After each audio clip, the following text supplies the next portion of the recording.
Assalamu alaikum class, welcome to Naim's Virtual Academy. Today we will discuss about geography of Pakistan.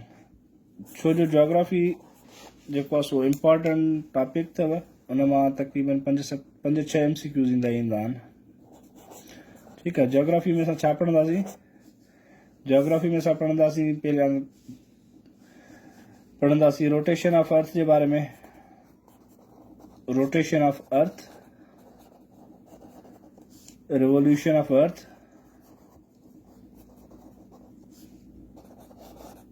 rotation of earth, revolution of earth. उन खां पोइ असां पढ़ंदासीं the mountainous ranges जे बारे में. Brief पढ़ंदासीं, त डिटेल में कोन पढ़ंदासीं. माउंटेन्स जे बारे में पढ़ंदासीं. उन्हनि माउंटेन्स में जेको आहे सो हाईएस्ट पीक्स कहिड़ियूं अथनि, हाईएस्ट पीक्स उन्हनि माउंटेन्स जी जेको आहे सो पासिस कहिड़ा था गुज़रनि उतां, उन्हनि माउंटेन्स मां जेको आहे सो रिवर्स कहिड़ा था गुज़रनि. ठीकु, इहे शयूं पढ़ंदासीं. उन खां अलावा जेको असां मेन फोकस हूंदो न हाईएस्ट पीक्स ते, पासिस ते ऐं रिवर्स ते. छो जो जेके बि जोग्राफी मां तव्हांजा क्वेश्चन निकिरंदा हिननि मां निकिरंदा, या हाईएस्ट पीक पुछंदा, या पास जे बारे में पुछंदा, या रिवर जे बारे में पुछंदा. केटू जी केतिरी हाइट आहे, सियाचिन ग्लेशियर किथे आहे, सॼा ग्लेशियर जेके आहिनि सॼा तव्हांजा असांजे माउंटेन्स में अची वेंदा. ठीकु आहे. ॿियो जेको आहे सो पहिरियां असां सम्झंदासीं नक्शे खे सम्झंदासीं. मैप छा आहे, मैप जा क़िस्म केतिरा आहिनि. ठीकु आहे. मैप खां पोइ ग्लोब खे थोरो ॾिसंदासीं. छो जोग्राफी खे सम्झण लाइ, जोग्राफी खे पढ़ण लाइ जेको आहे सो मैप ऐं ग्लोब जी थोरी घणी नॉलेज ज़रूरी आहे. इहे शयूं डिस्कस करण खां पोइ जोग्राफी में असां इहे शयूं पढ़ंदासीं. पासिस ऐं रिवर्स इन्हनि खे तव्हांखे मां सम्झाईंदुसि, पर तव्हांखे यादि करणा पवंदा, छो जो इहे तव्हांजूं रोकड़ियूं मार्क्स अथव. ऐं हर टेस्ट में तक़रीबन जेको आहे सो 1-2-3 क्वेश्चन जोग्राफी सां रिलेटेड ईंदा आहिनि. या हाईएस्ट पीक पुछंदा आहिनि, या जेको आहे सो पुछंदा आहिनि फलाणो जेको आहे सो सियाचिन कहिड़ो पास ईंदो आहे, गिलगित बल्तिस्तान सां कहिड़ो पास थो मिलाए, सिंध खे जेको आहे सो अफगानिस्तान सां या बलोचिस्तान सां कहिड़ो पास थो मिलाए. मीन्स इहे शयूं तव्हांजे लाइ इम्पॉर्टेंट आहिनि, पासिस, रिवर ऐं हाइट्स. ठीकु आहे.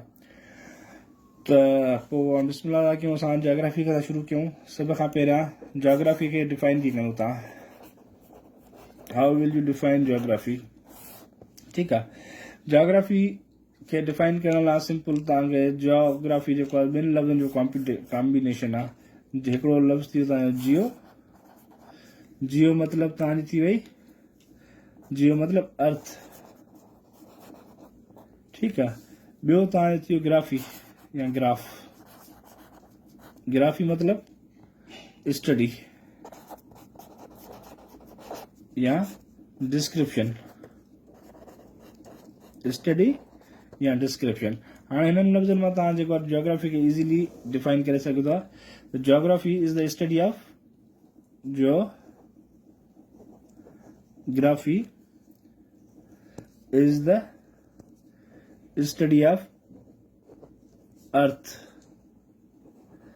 ठीक है. या geography is the description of earth. Description of earth या study of earth is known as geography. ठीक. geography definition अची वई. हाणे असां ईंदासीं जेको आहे सो नक्शे ते. मैप. नक्शो छा आहे? ठीकु. नक्शो छा आहे, नक्शे जा टाइप्स केतिरा आहिनि, ऐं जेको आहे सो नक्शो छाजे लाइ ज़रूरी हूंदो आहे. ठीकु. हाणे सभ खां पहिरियां त मैप खे असां सिंपल डिफाइन कीअं कंदासीं. नक्शो तव्हां हमेशह ॾिठो हूंदो, सिधो हूंदो आहे. ईअं सपोज़ पाकिस्तान जो नक्शो थी वियो, या कंहिं बि शइ जो नक्शो. नक्शो कंहिं बि शइ जो थी सघे थो, कंहिं कंट्री जो थी सघे थो, कंहिं रीजन जो थी सघे थो, कंहिं मुल्क जो थी सघे थो. ठीकु आहे. नक्शो हमेशह सिधो हूंदो आहे, फ्लैट हूंदो आहे. ठीकु आहे. ऐं ग्लोब जेको आहे सो अराउंड राउंड शेप हूंदो आहे, बाल वांगुरु हूंदो आहे, स्फेरिकल हूंदो आहे. ठीकु आहे. हाणे तव्हां बंगलनि जो नक्शो बि थी सघे थो, कंहिं बनी जो नक्शो थी सघे थो, कंहिं बि शइ जो नक्शो थी सघे थो. ठीकु आहे. नक्शे खे तव्हां डिफाइन कीअं छा कंदव? सिंपल तव्हां चवंदव नक्शो जेको आहे सो फ्लैट रिप्रेज़ेंटेशन. ठीकु आहे. Flat representation of any region. Country थी सके तो तव्हांजो. ठीकु आहे, कंट्री थी वियो तव्हांजो जेको आहे सो, या ETC हुन में तव्हांजे बंगले जो नक्शो अची वियो, तव्हांजी ॿनीअ जो नक्शो अची वियो, रोडनि जो नक्शो अची वियो, को बि शइ जो नक्शो उनखे जी फ्लैट रिप्रेज़ेंटेशन हुजे उनखे तव्हां मैप चवंदा। नक्शो या त कंहिं पने ते ठहियलु हूंदो या कंहिं भित ते ठहियलु हूंदो, माना फ्लैट सिधो ठहियलु हूंदो, उन में ॿुधायल हूंदो आहे हिते पाकिस्तान सिंध आहे, हिते बलोचिस्तान आहे, हिते अफ़गानिस्तान आहे, ठीकु आहे, हीउ नक्शो हीउ थी वियो, हिते सिंध थी वई, बलोचिस्तान थी वई, माना ईअं कंहिं रीजन खे डिस्क्राइब कंदो आहे नक्शो, ठीकु आहे। ऐं उहो फ्लैट हुजे उनखे असां चवंदासीं मैप। सिंपल मैप खे तव्हां कीअं डिफाइन कंदव, जेकॾहिं अचे जेको आहे सो flat representation of any region is known as, MCQs में अचे फ्लैट रिप्रेज़ेंटेशन, जेको ईंदो कोन्हे, representation of any region is known as, हेठि ऑप्शन हुजे मैप हुजे, ग्लोब हुजे, ऐं टे चारि शयूं ॿियूं हुजनि, त तव्हां जिथे ग्लोब हूंदो सिंपल उन तव्हांखे मैप खे क्लिक कंदो त flat representation of any region जेका उहा नक्शे में ई थींदी आहे, ठीकु आहे। नक्शो कंहिं बि शइ जी फ्लैट रिप्रेज़ेंटेशन जे बारे में ॿुधाईंदो आहे, ठीकु। हाणे तव्हां चऊं था पाण जेको आहे सो types of map, types of map, नक्शे जा घणा क़िस्म हूंदा आहिनि। तव्हां नक्शो ॾिठो हूंदो न, नक्शो जॾहिं वरितो हूंदो त उन ते साइड में लिखियलु हूंदो आहे पॉलिटिकल मैप आहे, फिज़िकल मैप आहे या एडमिनिस्ट्रेटिव मैप आहे, ठीकु आहे। उनजी साइड ते मैंशन थियलु हूंदो आहे नक्शे जूं 3 टाइप्स आहिनि, ठीकु आहे। घणियूं टाइप्स आहिनि? 3। हिकिड़ो थी वियो तव्हांजो administration type, administrative map, administrative map. ॿियो तव्हांजो थी वियो फिजिकल मैप,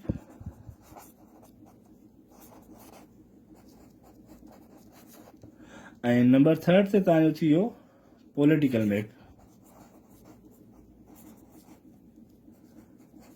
ठीकु आहे।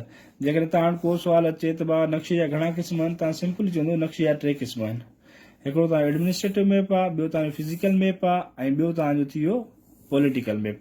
हाणे असां इहो डिस्कस कंदासीं भाई एडमिनिस्ट्रेटिव मैप में छा शो थियलु हूंदो आहे, पॉलिटिकल मैप में छा शो थियलु हूंदो आहे, ऐं फिजिकल मैप में छा शो थियलु हूंदो आहे। इन्हनि खे जेको आहे जुदा जुदा नाला छो रखिया विया आहिनि नक्शनि जा, ठीकु आहे। हाणे असां डिस्कस था कयूं त एडमिनिस्ट्रेटिव मैप छा आहे, ठीकु। हाणे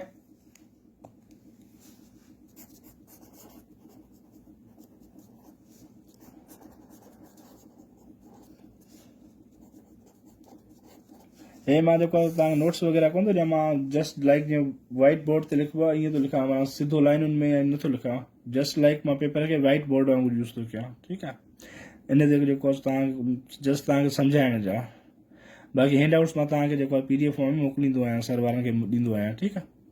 हाणे एडमिनिस्ट्रेटिव मैप छा आहे, सिंपल तव्हां हिन लफ़्ज़ में तव्हां एडमिन मां मतिलबु सम्झी सघो था। एडमिनिस्ट्रेटिव मैप जेको आहे उन नक्शे खे चयो वेंदो आहे जेको एडमिनिस्ट्रेशन जे बारे में ॿुधाए, ठीकु आहे। छाजे बारे में ॿुधाए? एडमिनिस्ट्रेशन जे बारे में।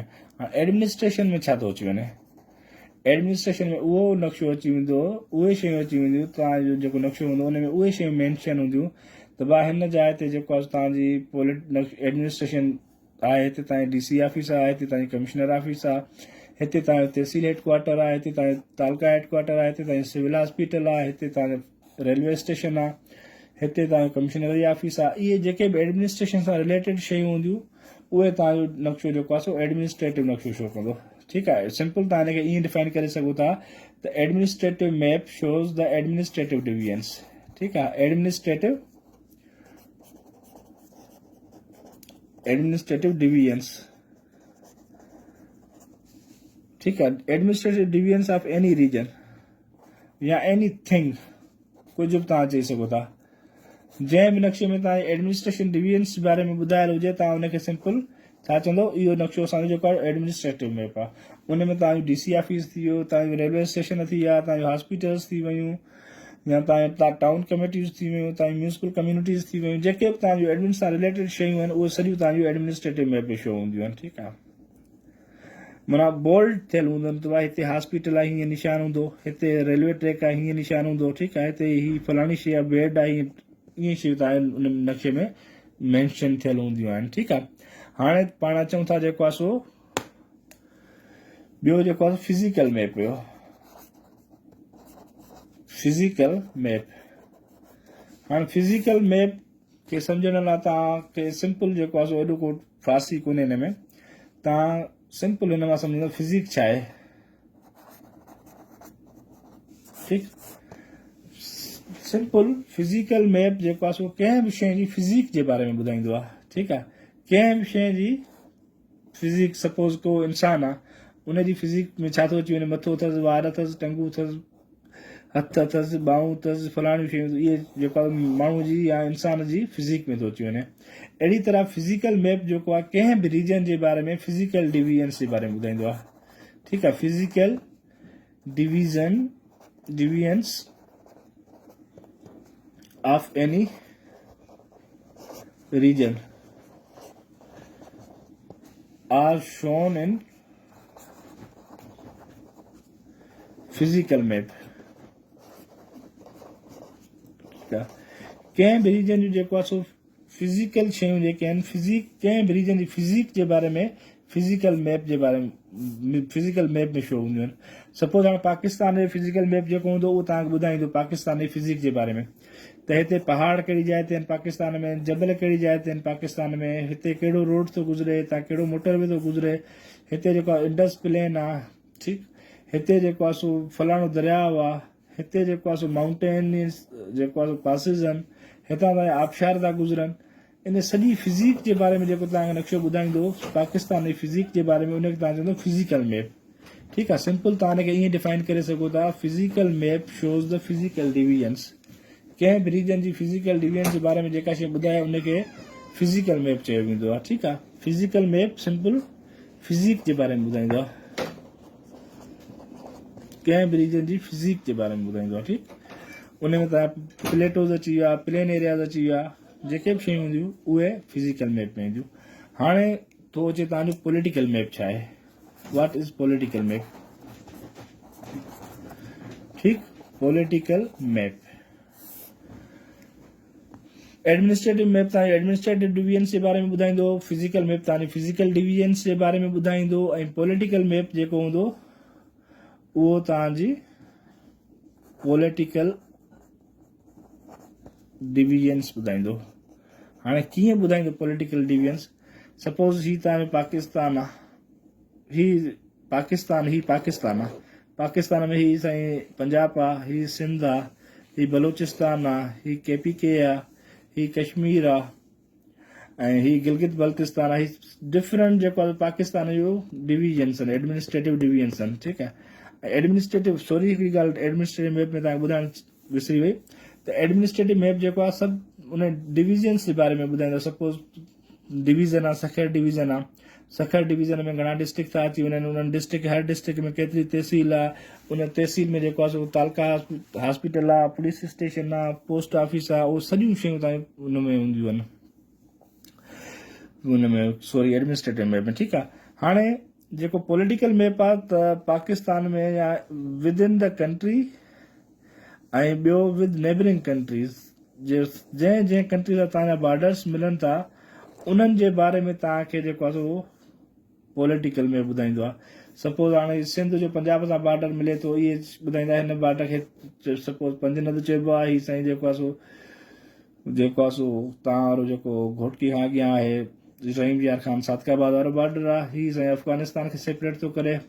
पोइ हिकु ज़िलनि जे बॉर्डर खां पोइ तहसील हेडक्वाटर जा बॉर्डर, इन्हनि सभिनी शयुनि जी पॉलिटिकली इन्हनि borders with in the country ऐं विद नेबरिंग कंट्रीज़ जे बारे में जेको नक्शो तव्हांखे गाइड कंदो या ॿुधाईंदो उनखे तव्हां चवंदा आहियो पॉलिटिकल मैप, ठीकु आहे।